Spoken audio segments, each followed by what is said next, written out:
O déficit orçamental atingiu os 6,8% nos primeiros 6 meses deste ano. São dados divulgados hoje pelo Instituto Nacional de Estatística. No capítulo sobre as contas nacionais trimestrais por setor institucional, o INE explica que o saldo da balança corrente não evidenciou uma melhoria. Isto porque a redução da despesa não foi acompanhada por um aumento da receita corrente.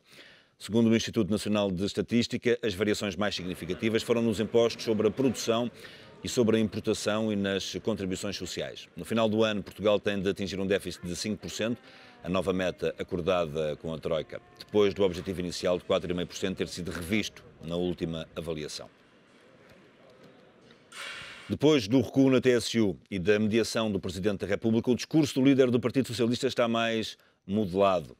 No entanto, os riscos continuam e, para lhes fazer frente, a CIP defende um pacto de regime entre PSD, PS e CDS-PP enquanto vigorar o memorando da Troika. Depois do anunciado chumbo do orçamento para 2013 e da ameaça de uma moção de censura caso o governo não voltasse atrás na TSU, o líder do Partido Socialista apresenta agora um discurso mais moderado. A mediação do Presidente da República e o recuo de Passos Coelho nas polémicas mexidas na taxa social única ditaram uma nova postura do PS. Todavia, o orçamento para 2013 é para chumbar e a intenção de Passos para atacar. Esta sexta-feira, no Facebook, Seguro escreve que fique claro que o Primeiro-Ministro só deixou cair a proposta porque o país se colocou à frente e não por considerar a medida indigna e imoral. Já ao Jornal Sol, António José Seguro sublinha a importância do diálogo político, mas afirma também que o governo fala muito em diálogo, mas pratica pouco. Noutra entrevista à publicação brasileira Valor Económico, Seguro diz que não vende ilusões aos portugueses e que os sacrifícios ainda não acabaram, mas ressalva que para serem aceitos é preciso que sejam equitativos. Governo e principal partido da oposição serenaram os ânimos, mas a verdade é que o executivo de Passos Coelho tem ainda cerca de 3 anos de governação. Por isso mesmo, António Saraiva, o patrão dos patrões, defende um maior envolvimento do PS. Em entrevista ao Semanário Sol, o presidente da CIP diz que é preciso um acordo de regime entre PSD, PS e CDS para cumprir o memorando da Troika. Além disso, e depois da tensão das últimas semanas, também o orçamento do Estado, refere Saraiva, será um teste à solidez da coligação. Jorge Bacelar Gouveia, Rui Paulo Figueiredo, deputado do Partido Socialista, e Carlos Marques de Almeida são convidados deste Em Foco. Obrigado a todos pela vossa presença. Senhor deputado, como habitualmente começo por si, o país precisa de um pacto de regime? Eu não sei o que é isso do pacto de regime. O que o país precisa é de um governo que cumpra os objetivos que definiu. E as nossas conversas, à sexta-feira, muito agradáveis, começam a tornar-se repetitivas, porque é à sexta-feira que normalmente saem os indicadores económicos atualizados e todas as notícias são negativas. Nós tínhamos o Ministro das Finanças, Vítor Gaspar, e este governo que tinha definido o objetivo de 4,5%, depois revisto ou modelado, como agora o PSD gosta de dizer, para 5% e já vai em 6,8%. Mas o PSD acredita que até ao fim do ano é possível atingir os 5% sem medidas adicionais? Eu não sei como é que isso é possível. Dependerá muito da expressão do que é que quer dizer sem medidas adicionais. Com mais doses cavalares de austeridade, certamente que sim, porque pelo corte na despesa já se viu que o governo não vai lá. Mas voltando à questão que o João colocou do pacto de regime, eu acho que esse é um dos principais falhanços de Pedro Passos Coelho, porque desde o início ele teve o apoio do Presidente da República, teve a abstenção do Partido Socialista, que até nem foi, vale a verdade e com honestidade, muito bem compreendida por largos setores do próprio partido, dando condições para que o Governo pudesse implementar o seu programa. Tem tido a solidariedade do Partido Socialista nos objetivos centrais do memorando. E depois, do meu ponto de vista, ele faz tudo errado, porque fez 4 revisões do memorando, não envolvendo o Partido Socialista e não envolvendo os parceiros sociais.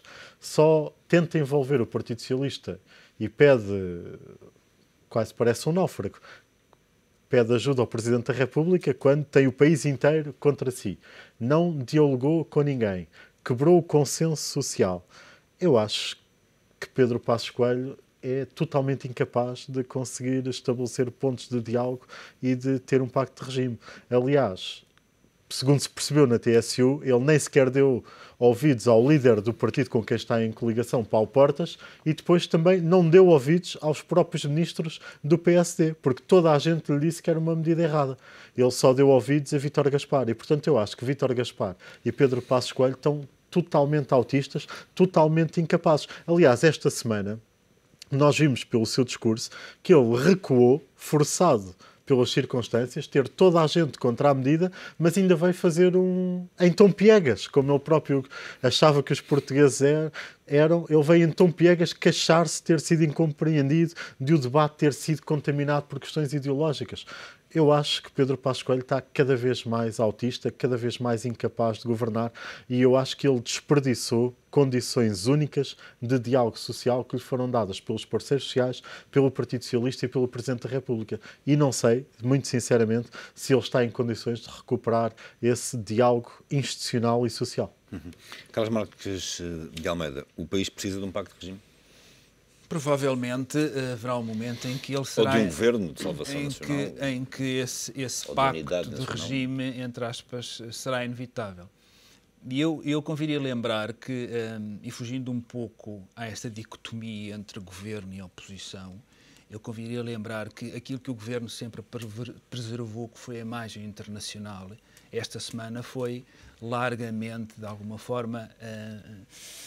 não diria atacada, mas foi largamente posta em causa, sobretudo The Economist, Wall Street Journal, Financial Times e Daily Telegraph. Portanto, em que aquilo que é um aluno exemplar passa a ser um exemplo de risco, as associações entre aquilo que pior da Grécia tem com aquilo que pior da Irlanda tem, e o Daily Telegraph, sendo ainda mais eurocético, dá uma sugestão de que o que se está a formar é uma espécie de Europa de credores e Europa de devedores, e que países do Sul, como Portugal, com as condições e com a debilidade da economia portuguesa, só conseguirão recuperar se saírem de facto do euro, porque o euro acaba por ser uma espécie de malha insondável e infindável que nenhum governo consegue contornar. Mas a isto eu juntaria aquilo que é outro erro do governo, de alguma forma, que é comportar-se como um aluno quando se deveria ter comportado este tempo todo como um parceiro. E isso o governo nunca soube ser um parceiro. Não soube ser um parceiro no diálogo na política interna e não soube ser um parceiro no diálogo na política externa. Portanto, o governo vagueia um pouco de acordo com aquilo que são as suscetibilidades, as boas vontades e as aberturas dos interlocutores. E não há um mínimo de orientação política. Os interesses de Portugal não foram bem defendidos nesta avaliação? Não foram bem resolvidos desde o início, pelos vistos. Só agora nós começamos a ter os números, mas podemos concluir que eles não foram acautelados desde o início. Nós, aqui há umas semanas, estávamos a dizer, não foi com o Rui, mas foi que o Partido Socialista não tinha espaço de recuo, dizendo que se a situação fosse esta com a TSU, haveria uma moção de censura. O governo diz à TSU e a TSU e não saímos daqui, não havia espaço. E havia este enfrentamento. Deste enfrentamento não saiu rigorosamente nada. Saiu um governo enfraquecido, saiu a oposição, sobretudo do PS, moralmente engrandecida, de alguma forma, exatamente, e o governo, recuando uma vez, a partir de agora poderá sempre recuar, porque o método e a metodologia e a incompetência, que é a palavra correta... Falta de estudo, em preparação. Que a incompetência em preparação que o governo tem demonstrado faz-nos chegar à conclusão de que conseguiu, de alguma forma, esgotar a boa vontade em termos nacionais e conseguiu também algo que era um ativo para o governo, que era uma boa imagem internacional. E isso acabou também, de alguma forma. Já não é possível olhar para Portugal como um bom exemplo. Portugal tornou-se também um exemplo de risco. E é nesse sentido que, eu já muitas vezes disse aqui, que o partido do governo e a coligação não poderia hostilizar o Partido Socialista, porque haveria um momento na execução do orçamento, do memorando, que a colaboração do Partido Socialista seria essencial e fundamental. Não é para os interesses do partido, é para os interesses do país. E isso não soube também ser... isso também não foi acautelado. Jorge Bacelar Gouveia, o governo tem condições para continuar a governar? Bem, já agora, em relação à questão do pacto, eu espero é que o Governo não tenha necessidade de fazer um pacto com o diabo para salvar a situação do país. Isso é que eu espero que não venha a acontecer. Agora, em relação a essa proposta do Presidente da CIP, de ser necessário um pacto de regime, bem, eu acho que esse pacto já existe. Portanto, essa proposta em si nem se consegue perceber muito bem, porque se é a ideia de haver um conjunto de linhas orientadoras do programa do Governo e da própria governação, essas linhas já estão definidas no memorando da Troika. Portanto, enfim, mais coisa, menos coisa, tem sido esse o nosso programa do Governo nos últimos tempos, enfim, devido à necessidade de pedir a assistência financeira internacional. O problema está na execução desse memorando. Sim, é verdade, mas eu acho que esse pacto de grande medida já existe. Agora, o problema da incapacidade do Governo o aplicar, eu acho que isso agora nos últimos tempos tem sido manifesto, ou digamos, a estratégia de tentar acelerar a sua execução para ter um ganho de tempo, para depois, no fim do ciclo político, poder apresentar-se nas próximas eleições já com a economia a crescer e com a crise ultrapassada. Isso manifestamente está a correr mal, porque afinal a doença do doente, que é Portugal, não era uma doença que se pudesse curar com mais comprimidos, não era uma doença que durasse 6 meses, mas é uma doença de longa duração. E aumentar a dose dos comprimidos para uma dose cavalar pode levar à morte do doente, coisa que seria terrível. Mas acho que, apesar de tudo, há aqui uma margem que se vai reduzindo de semana a semana, nós vamos comentando, mas eu acho que essa margem, acredito que ela ainda exista. A margem passa, em primeiro lugar, pela remodelação ministerial. Ao contrário do que muitas pessoas pensam, eu penso que o Ministro Gaspar é o primeiro a ser remodelável. Não é inamovível? Não é inamovível. Eu lembro que o Governo gostava muito de dizer, eu estou para a escolha quando estava na oposição, e eu na altura até era deputado, dizia sempre que era necessário que em Portugal, mesmo na política, se implantasse a gestão por objetivos. Até no respeito ao Orçamento de Estado, falava muito no orçamento de base zero. Portanto, em cada momento nós revermos os nossos objetivos e fazermos uma avaliação criteriosa daquilo que os gestores cumpriram e aquilo que os gestores não cumpriram. Ora, em relação ao Ministro Gaspar, não cumpriu quase nada. E, portanto, todas as metas que ele definiu há um ano falharam todas estrondosamente. E não é só por uma questão de a ciência da economia não ser uma ciência e de haver variáveis imprevisíveis, porque muito daquilo que está a acontecer, a baixa na receita ou a incapacidade de diminuir a despesa, era tudo mais do que previsível em relação às medidas, e nesse aspecto o Partido Socialista até foi acertando em muitas delas. Portanto, penso que é necessário essa mudança. É importante salientar, conseguiu-se de facto, independentemente das consequências que isso poderá ter, uma redução considerável do déficit. Não é? Isso Sim, mas não sei. As notícias que nós temos hoje é que o déficit do primeiro semestre é de 6,8%. Isto não vai dar para atingir os 4,5% ou os 5% corrigidos, porque isso manifestamente é impossível, ainda que o Governo compreenda que o diga que vai conseguir chegar aos 5%, mas lá para outubro ou para novembro vamos ter a Troika a dizer que afinal o déficit pode chegar aos 5,5% ou aos 6%. Portanto, penso que isso é manifestamente impossível. Há aqui um problema complicado também hoje no que respeita ao discurso do Governo, porque o problema agora já não é um problema de diminuir as gorduras do Estado, porque vamos chegar à conclusão de que o Estado já não tem nenhuma gordura e a necessidade de corrigir o déficit é tirando a carne que não é gordura do próprio Estado. Portanto, fazer com que o Estado passe a ficar de magro em pele e osso. Isso então é que é dramático para o Estado Social e para a configuração dos direitos das pessoas num contexto de Estado Social, mesmo um Estado Social um pouco mais magro, um pouco mais reduzido. E, portanto, essa é que é a decisão dramática que eu acho que o Governo tem que enfrentar. É, de facto, redefinir o Estado Social de uma forma brutal. As pessoas provavelmente não aceitarão isso, e eu acho que o Governo vai cair quando isso vier a acontecer. Mas provavelmente há um problema também de erro no discurso político do Governo, porque o Governo sempre disse que o Estado Social era sustentável, tinha que deixar de ser gordo e passar a ser elegante, mas vai chegar à conclusão que afinal o Estado Social não é sustentável, porque só o que é sustentável é um Estado esquelético e não um Estado magro. E, portanto, isso é que eu acho que vai ser a grande transformação política que vamos assistir nos próximos tempos. Rui Paulo Figueiredo, admito que seja necessário aqui uma clarificação eleitoral antes do fim da legislatura. Eu acho que isso não era desejável para o país. Eu acho é que o Governo tem que procurar... Mas posso não depender das suas palavras anteriores, que acredita que o Governo já não tem força anímica para conseguir conduzir o país. Eu acredito que vai perdendo de semana a semana.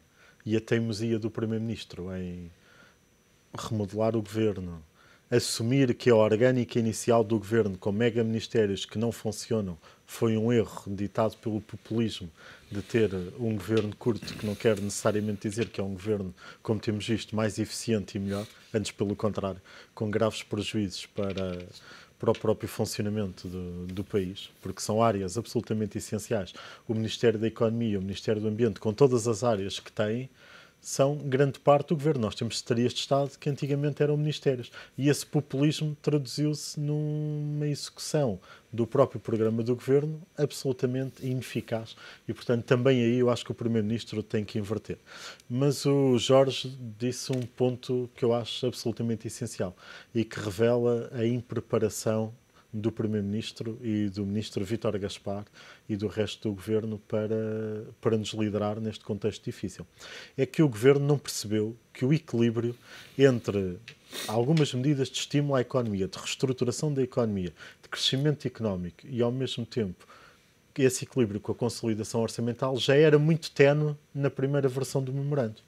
E quando, por cálculo político, de tentar manejar o ciclo político, como se fazia há 4 ou há 8 anos atrás, sem perceber que estava num contexto muito específico e, portanto, queria acelerar a execução orçamental, a sua consolidação, a reestruturação da economia, indo mais além da Troika para depois ter folga orçamental para gerir os últimos 2 anos do ciclo político, não percebeu que isso foi um erro absolutamente monumental, porque teve como efeito desequilibrar esse equilíbrio muito ténue que existia no memorando, introduzir um efeito recessivo na economia e, a partir daí, entrarmos na espiral de menos receitas já disse que ir tudo ao as contrário. eleições, foi o que eu disse, lembra-se há uns meses, que ele está convencido que... Mas eu por acaso, interpretei que ele estava-se a referir às eleições autárquicas, porque estava a falar para os deputados e para o aparelho partidário. Não são realidades que sejam... Portanto, eu acho que não vai haver nenhuma contaminação da situação política do país e económica em relação às autárquicas. As autárquicas são realidades locais. Por acaso, não sei se no próximo ano vai haver uma mudança substancial, que é o facto de muitos autárquicos, presidentes de Câmara, não poderem concorrer. Eu não sei se no caminho onde nós vamos, não se teremos daqui a um ano um referendo ao Governo e ao Primeiro-Ministro, e se não será mesmo isso vai ser a tentativa do Partido Socialista, que eu compreendo muito bem do ponto de vista ideológico da oposição, mas eu penso que não há comunicação. Mas eu acho que mais importante... Ou projeção autárquica mais importante do que as eleições e mais importante do que estes cálculos político-partidários é o Governo procurar salvar os portugueses da execução orçamental desastrosa. Se o Governo se afunda, são todos os portugueses também que se afundam, não é só o Governo. Exatamente, porque esse é o ponto absolutamente essencial. Quando alguém não tem dinheiro para comprar o passe, isso deve-nos preocupar a todos. Quando alguém não tem dinheiro para pagar o gás, a eletricidade, isso é uma preocupação que deve ser todos nós. Quando alguém já não tem subsídio de desemprego, não consegue ir ao supermercado, quando cada vez mais o rendimento disponível das pessoas está a degradar, isso deve ser uma preocupação de todos nós. E não o Primeiro-Ministro vir lamentar-se para a televisão que está a ser incompreendido, e que ou como o Secretário de Estado Carlos Moedas, que também é um dos corresponsáveis, que eu ainda me lembro dele dizer que bastava a credibilidade do novo Governo para os mercados e para tudo funcionar e começarmos a crescer. E ele parece que é o responsável pela checklist do cumprimento do memorando e também não há um objetivo que seja cumprido, mas eu ainda me lembro de ele vir dizer com um discurso absolutamente patético e risível de se virar contra os empresários, a dizer, parece que os empresários afinal já não têm nenhum problema de financiamento. Isto é um discurso absolutamente autista, de quem não percebe, estão fechados em São Bento, rodeados pelos seguranças, por este grande reforço policial em que já não falam com ninguém, a não ser com eles próprios. Pelos vistos já não falam nem com o CDS, nem com os outros ministros do PSD, e depois viram-se contra as pessoas. Isso é um ponto absolutamente ridículo, porque nós tivemos, e com este que nós debatemos a semana passada aquela ideia mirífica do conceito de coordenação.